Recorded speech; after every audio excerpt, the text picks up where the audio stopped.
Hello, everybody. Hey, how's it going? I've got Ollie with me this week, and we're going to change tack a little bit.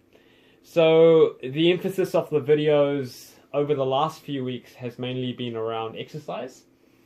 We're going to change tack and focus a little bit more on food.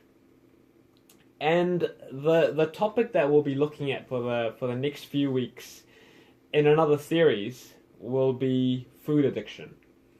Now, one of the things that Ollie and I spoke about when we kicked off Defy, we said that we weren't going to be talking about things that people typically talk about in a sensationalist sort of way. And when I first saw material on food addiction, I honestly thought that this is just sensationalism. How can something like food be addictive? How can people talk about it in the same way that they talk about cigarettes or narcotics? But it can be addictive. And Ollie is going to help us find out the why and the how.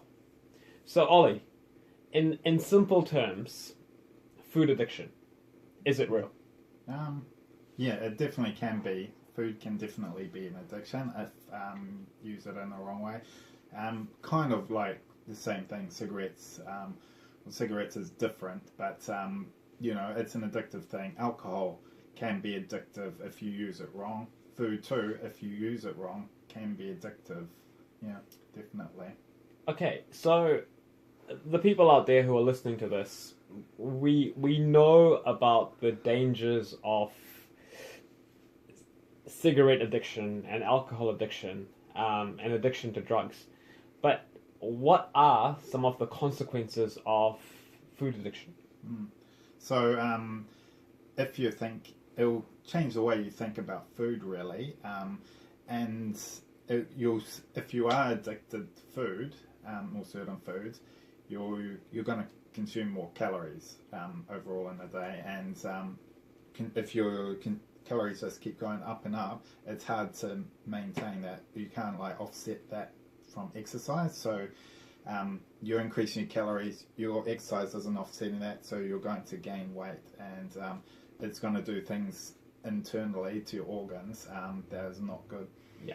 Yeah. And so things like heart disease and diabetes and kidney disorders are all of these conditions.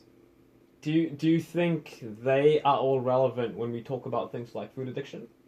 Yeah, because that's a consequence of it. If you're addicted to the foods in a bad way, then yes, is definitely a possibility. Because when you gain weight, you're more susceptible to diabetes and all those diseases. So yeah, it's definitely a consequence of it. Yeah. So I'd probably like to pause a little bit here.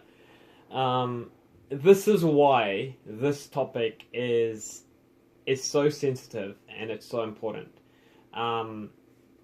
Food, as Ollie's pointed out, can be addictive, and the consequences of this sort of addiction, like some of those other things, is directly on your health. Now, Ollie, if we were to expand this out a little bit, what are some of the ways in which food addiction manifests itself?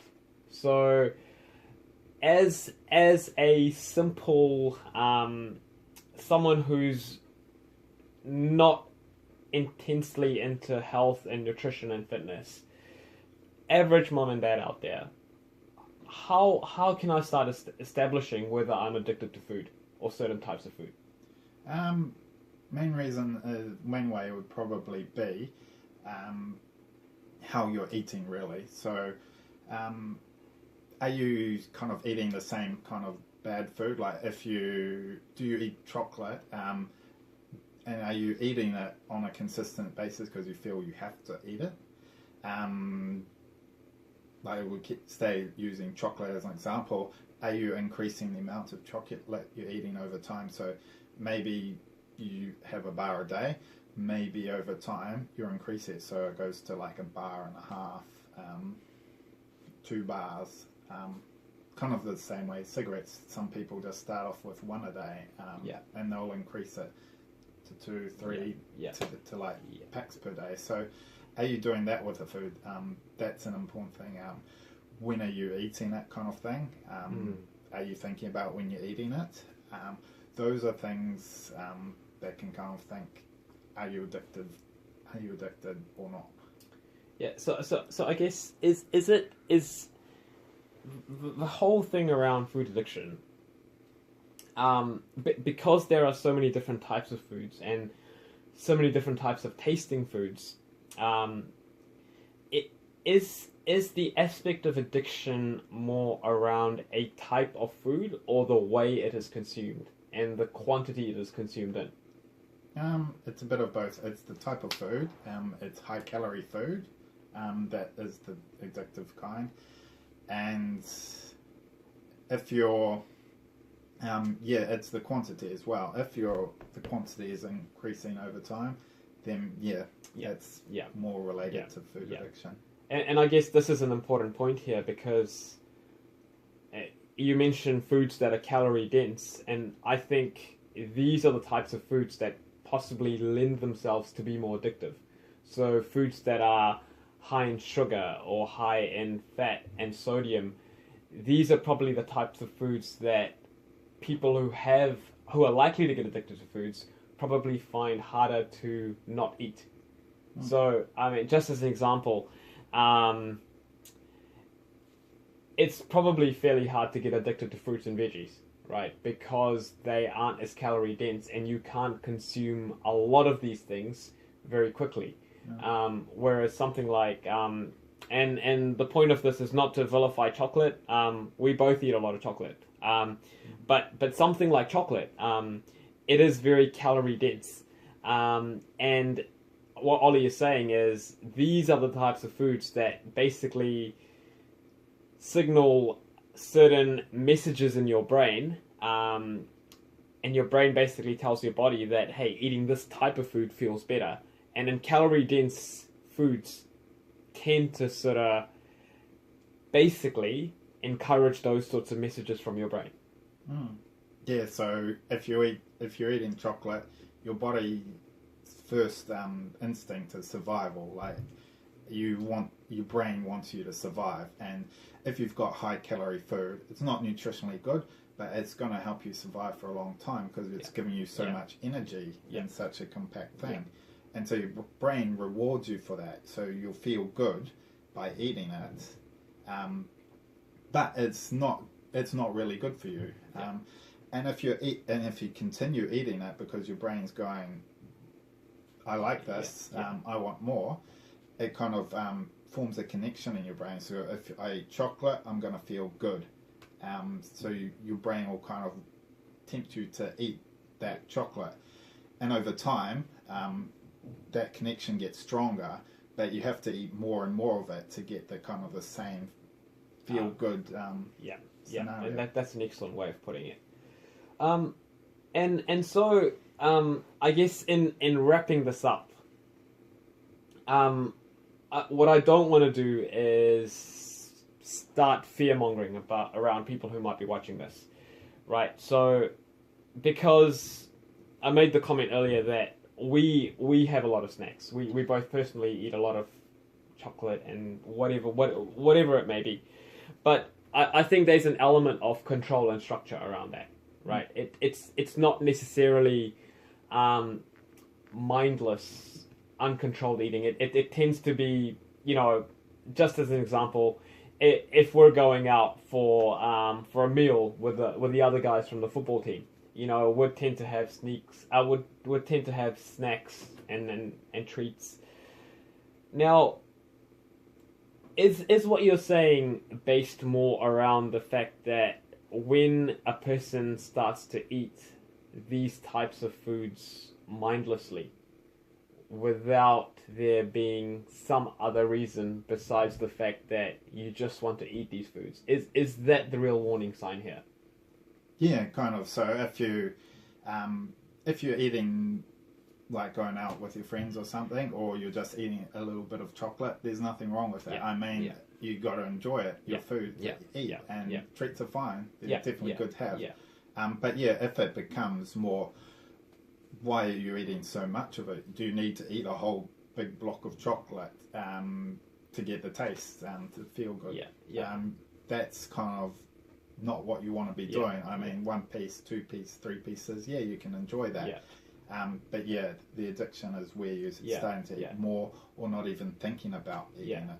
Yeah, because I guess, and I've heard Eric Holm say this, that inherently there are no bad foods. There are very few foods that you can eat that by themselves are bad for you. There are bad diets. So as a personal example, I know the amount of calories that I need to consume per week for my goals. And after I've met my protein requirements, if there's room left in those calories, I tend to eat some of the foods you've just mentioned. I tend to eat chocolate, and I tend to eat, cheesecake, because I love cheesecake.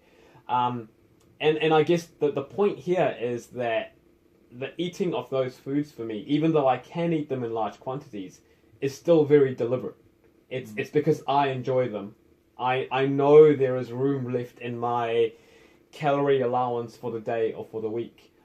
But what you're talking about here is mindless, uncontrolled eating of these foods. That is the real warning sign. Yeah, definitely. And in wrapping this up, guys, that is the real message here. If you are eating chocolate or you are eating cheesecake, we'll just use that as an example. This video isn't saying stop eating those things. This video is just saying be aware of yourself and those around you. And if you see, especially people who have diabetes or people who have issues with weight, if you see them eating these foods in a mindless way, it may be a sign that they may need to go see someone who's a medical professional, because they may have an issue with food addiction. Now, Ollie, in wrapping this up, what is the one thing about food addiction that you'd like to tell anyone watching this video that you wish you knew a little bit earlier?